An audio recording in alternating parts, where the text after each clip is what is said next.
Hello everyone, अगर आप BA third year के स्टूडेंट हैं और आपका सब्जेक्ट शिक्षा शास्त्र है तो ये वीडियो आपको ज़रूर देखना चाहिए, क्योंकि इस वीडियो में हम आपको बता रहे हैं 5 प्रश्नों का आंसर जो कि एक ही वीडियो में आपका कंप्लीट हो जाएगा, वो भी बहुत ही अच्छे से। तो बने रहिए वीडियो को लास्ट तक। और अभी तक मेरे चैनल से जुड़े नहीं तो प्लीज़ जुड़ जाइए। तो हमने पेपर 2 से हमने 5 प्रश्नों को लिया है, जैसे आप स्क्रीन पर देख पा रहे होंगे कि प्रश्न पहला कह रहा है कि एक अच्छे मापन के उपकरणों की मुख्य विशेषताओं को सूचीबद्ध कीजिए। दूसरा ये कह रहा है कि वर्तमान परीक्षा प्रणाली में सुधार के उपाय बताइए। तीसरा प्रश्न ये कह रहा है कि अंतरलात्मक मापने की विशेषता बताइए। प्रश्न 4 ये कह रहा है कि प्रतिसांक क्या है। प्रश्न 5 कह रहा है कि वृत्त आरेख की विशेषता बताइए। तो चलिए हम स्टार्ट करते हैं पहले प्रश्न से। तो पहला प्रश्न कह रहा है कि एक अच्छे मापन के उपकरणों की मुख्य विशेषताओं को सूचीबद्ध में कीजिए।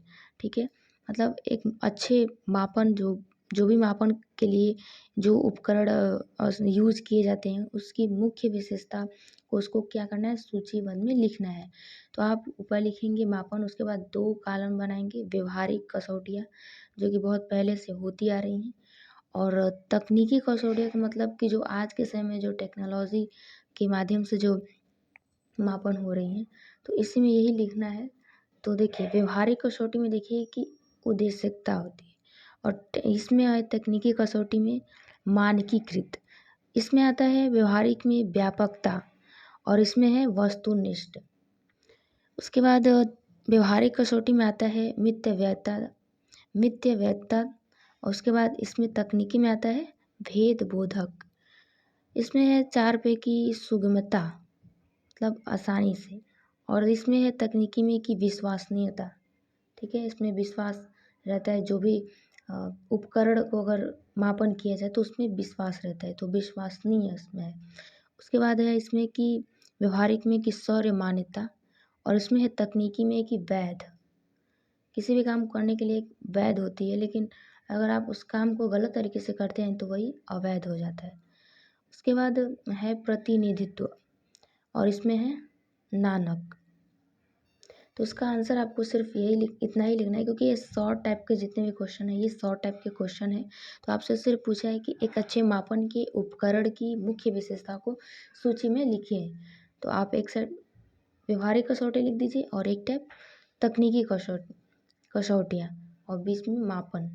ठीक है, तो उम्मीद करते हैं कि पहला प्रश्न आपको समझ में आ गया होगा, इसको ध्यान में रखिएगा। अब चलिए हम चलते हैं दूसरी प्रश्न की ओर। देखिए जो ये प्रश्न है हमने इसी में ऐड किया है कि अगर आपसे कहे कि एक अच्छे मापन उपकरण की विशेषता बताइए, तो आप इसका आंसर क्या लिखेंगे। ठीक है, अभी प्रश्न ये दूसरा नहीं है लेकिन इसी में है, क्योंकि मापन उपकरण से पूछ रहा है तो इसलिए हमने इस क्वेश्चन को ऐड कर दिया कि अगर आपसे ये क्वेश्चन पूछे तो आपको हेडिंग डाल के क्या क्या लिखना है। पूछेगा कि अगर एक अच्छे मापन उपकरण की विशेषता बताइए एक अच्छे मापन का, तो देखिए उत्तर आप लिखेंगे, इसमें हेडिंग डालेंगे कि समग्रता, दूसरा है विश्वसनीयता, तीसरा है वस्तुनिष्ठता, चौथा है व्यवहारिकता, और पांचवा है वैधता, छठवां है विभेदीकरता। ठीक है, तो ये जो 6 प्रश्न है आप इसको डाल के और इसमें आप लिख देंगे, हम बता रहे हैं आपको। अगर आपको 6 प्रश्न आपको ध्यान में नहीं रहते हैं तो आप इसमें से 3 या 4 भी लिख देते हैं तो आपको अच्छे मार्क्स मिल जाएंगे, क्योंकि सारे हेडिंग जो है वो याद नहीं रहता है। तो अगर आपसे ये क्वेश्चन पूछे कि एक अच्छे मापन की उपकरण की विशेषता बताइए, तो आप इसमें उत्तर में लिखेंगे पहला कि समग्रता। देखिए समग्रता का मतलब ये है कि जो मूल्यांकन के अंतर्गत उन सभी बातों को सम्मिलित करना चाहिए, जैसे व्यक्ति के जो भी गुण है, उपलब्धियां हैं, क्रियाएं हो, उसको समझा जा सके। ठीक है, तो ये समग्रता में लिखिएगा। उसके बाद विश्वसनीयता का मतलब ये कि एक अच्छे मूल्यांकन के लिए यह आवश्यक है कि विश्वसनीय हो, और इसका अभिप्राय ये है कि मूल्यांकन करने से जो भी परिणाम जो है वो प्राप्त होता है तो इतने ठीक से हो कि उनमें अविश्वास न किया जा सके, उसी को विश्वसनीयता बोलेंगे। ठीक है, मतलब विश्वास किया जाए। तो तीसरा में अब आता है कि वस्तुनिष्ठता। वस्तु वस्तुनिष्ठता का मतलब ये है कि मूल्यांकन चाहे जितनी भी व्यक्ति द्वारा किया जाए, परिणामों में कोई अंतर ना पड़े। ठीक है, अब ये नहीं कि आप से कोई प्रश्न पूछे कोई तो आप उसका आंसर दिए, फिर दूसरा कोई वही प्रश्न पूछे तो आप नहीं दे पाए, या फिर तीसरा कोई पूछे तो आप इधर से उधर बताने लगे, तो ऐसा नहीं होना चाहिए। वस्तुनिष्ठता का अर्थ इस प्रकार से होना चाहिए कि मूल्यांकन का परिणाम मूल्यांकन की जो वस्तु है उस पे निर्भर करे, ना कि व्यक्ति पर, और उसमें एकता पाई जाए। उसके बाद 4 में व्यवहारिकता का मतलब, देखिए व्यवहारिकता का मतलब ये है कि मूल्यांकन को सुगमतापूर्वक मतलब बहुत आसानी से व्यवहार या प्रयोग में लाया जा सके। व्यवहारिकता वस्तु और निर्माण दोनों ही दृष्टियों से ये होनी चाहिए। मूल्यांकन की जो प्रक्रिया है वो प्रयुक्त तकनीकों के आधार पर ही यह विशेषता कही जा सकती है। उसके बाद देखिए वैधता। वैधता में आप क्या लिखेंगे कि वैधता से मतलब ये है कि जो मूल्यांकन है जिस क्षेत्र में प्रचलित किया जा रहा है उसी का मूल्यांकन हो। जैसे उदाहरण के लिए मान लीजिए यदि व्यक्ति की कार्य क्षमता का मूल्यांकन करना है तो उसे उसके बौद्धिक क्षमता का मूल्यांकन नहीं करना चाहिए। वैधता विद्यार्थी के बारे में अध्यापक द्वारा जो मत निर्धारण होता है और मूल्यांकन से जो परिणाम जो मिलते हैं तो उन दोनों में साम्य स्थापित करती है। वैधता में वास्तविकता और जांच के परिणाम की संगति दोनों ही पाई जाती है, ठीक है, वैधता में। उसके बाद 6 पे आते हैं कि विविधकर्ता, ठीक है। इसमें क्या लिखेंगे कि साधन रूप से मूल्यांकन की विविधकर्ता की जो विशेषता पाई जाती है, इसका मतलब यह है कि व्यक्तियों में जो गुण है उनकी जांच होने पर सभी व्यक्ति जो है उनकी अधिकतम जो है विभिन्नता प्रकट हो जाती है, मतलब अलग अलग होती है, सबकी अलग अलग होती है। तो व्यक्तियों के जो गुण है उसको मूल्यांकन करते समय यह ध्यान रखना चाहिए कि मूल्यांकन साधन जो भी है उसके गुण की मात्राओं को स्पष्ट रूप से उसे प्रकट करे। तो यही विभेदीकर्ता मतलब कि जो लोगों में जब जांच होती है तो अलग अलग भेद होती, अलग अलग उनमें विभिन्नता पाई जाती है। तो ये 6 जो है हेडिंग आप उसको ध्यान में रखिएगा। अब इसमें बस थोड़ा थोड़ा करके जितना हमने बताया आप उसको लिख दीजिएगा। अगर आपसे क्वेश्चन ये पूछे कि अच्छे मापन के उपकरण की विशेषता बताइए। अब हम चलिए चलते हैं प्रश्न दूसरे की ओर। प्रश्न दूसरा ये कह रहा है कि वर्तमान परीक्षा प्रणाली में सुधार के उपाय बताइए।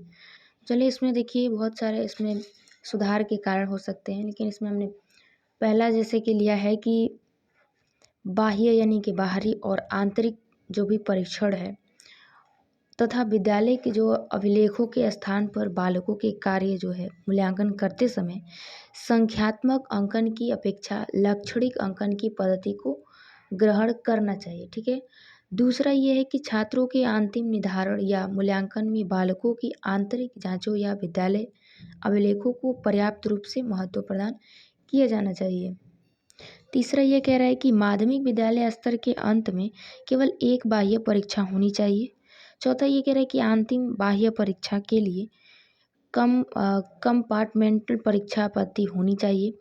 पांचवा ये कह रहा है कि बाह्य परीक्षा के परिणाम के आधार पर जो भी प्रमाण पत्र मिलते हैं तो उसमें बाह्य परीक्षा के परिणाम के अतिरिक्त बालक के आंतरिक जांचों और विद्यालय के अभिलेखों का भी सारांश इसमें दिया जाना चाहिए। तो ये पांच मुख्य इसमें से वर्तमान जो शिक्षा प्रणाली है उसमें सुधार के ये उपाय हैं। अब चलिए हम चलते हैं प्रश्न तीसरे पे कि अंतरलात्मक मापनी की विशेषता बताइए। तो देखिए अंतरलात्मक मापनी जो है यह मापनी विभिन्न इकाइयों के मध्य के अंतर को व्यक्त करती है। यह अपने क्रमांतर मापनी की अपेक्षा अधिक शुद्ध होती है, ठीक है, अधिक ये शुद्ध होती है। और ये मापनी जो है वो गुणात्मक तथ्यों परिणाम या मात्रा में व्यक्त करती है। इसे यह सहसंबंध की गणना द्वारा वास्तविक संबंध को ज्ञात कर लिया जाता है। इस मापनी की विशेषता इस प्रकार से है। जैसे पहला है कि यह मापनी इकाइयों के मध्य अंतर करके स्पष्ट करती है। दूसरा ये है कि यह मापनी गुण या तथ्यों के परिणाम पर अपनी मात्रा को प्रकट करती है। तीसरा ये कि मनोविज्ञान और शिक्षा के क्षेत्र में इसका प्रयोग अधिकतर किया जाता है। चौथा है कि इस मापनी द्वारा प्राप्त जो भी आंकड़ों से यह मध्यमान मानक विचलन और सहसंबंध ज्ञात किया जा सकता है, ठीक है, इस मापनी के द्वारा। तो ये प्रश्न तीसरा रहा अंतरलात्मक मापनी की विशेषता। उम्मीद करते हैं प्रश्न तीसरा समझ में आया होगा। अब चलिए हम चलते हैं प्रश्न 4 पे कि प्रतिशांक क्या है। तो इसका उत्तर है प्रतिशांक जो है इसको प्रतिशांक या संत मान या उस बिंदु को कहते हैं। मतलब आप प्रतिशांक कहिए या अगर आपको क्वेश्चन में कहे कि संत मान क्या है तो आप कंफ्यूज मत होइएगा। तो उस बिंदु के कहते हैं जो प्राप्तांकों का प्रतिशत बताता है। जो भी मतलब हमारा रिजल्ट होता है तो कितनी परसेंट मतलब आया हुआ है तो उसको बताता है। जैसे कि P60 का तात्पर्य मतलब कि ये हुआ कि प्राप्तांकों का जो है 60% वाला बिंदु क्या है? किसी प्रांतांक वितरण में माध्यिका जो है वो 50% पे होती है।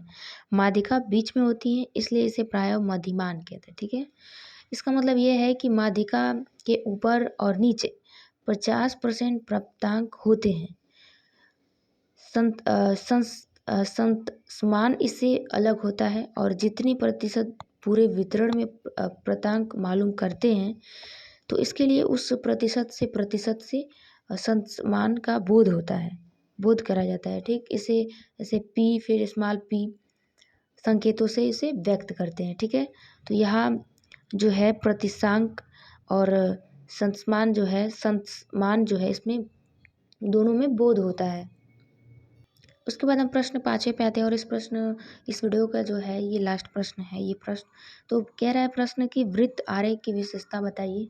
वृत्त आरेख की विशेषता बताइए। तो उत्तर है कि जब आंकड़ों का वितरण किसी विशेष गुण के कारण किया जाता है, तो उस समय वृत्त आरेख पी डायग्राम में आंकड़ों का चित्रमय प्रदर्शन जो है वो सरल होता है, मतलब बहुत ही आसान होता है। कब? जब आंकड़ों का वितरण किसी विशेष गुण के कारण किया जाता है तब। इसमें उसके बाद हेडिंग डालेंगे कि वृत्त आरेख के पद। तो देखिए, वृत्त में जो है 360 डिग्री होते हैं, ये आपको पता ही है। केंद्र बिंदु के चारों ओर परिधि क्षेत्र में परसेंट निकालकर अंशों के हिसाब से चित्र बनाया जाता है। वृत्त के 100% में 360 अंश पूरे होते हैं। इस प्रकार 1% में 3.6 अंश का स्थान में आंकड़ों प्रस्तुत हो जाते हैं, मतलब दिखा दिए जाते हैं। तो इसमें पहला ये कह रहा है कि पहले मूल आंकड़ों जो है लिए जाते हैं, किसमें? तो वृत्त आरेख के पद में।